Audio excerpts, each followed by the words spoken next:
Hey everybody, Mike with Enviroscape LA. So we're just about to put the last of the DG here.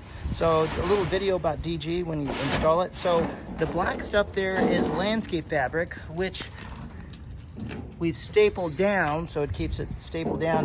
Now what we did here was we put a composite border, the brown stuff there, right in the middle. And then we put the landscape fabric underneath. And now we're laying the DG on top for a pathway.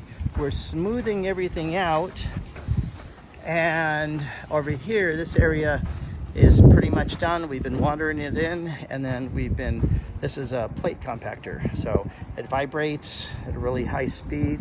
We'll add the water and then keep hitting it, and this is the completely finished product. You can see it's been watered pretty hard.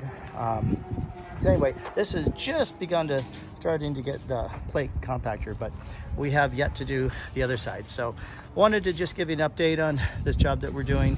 It's almost done. We were going to try to get the grass in today, and that's right, we're installing sod, and turns out it's going to have to be tomorrow because there was a mess up with the schedule. There's a sod we're using is a native mow-free lawn.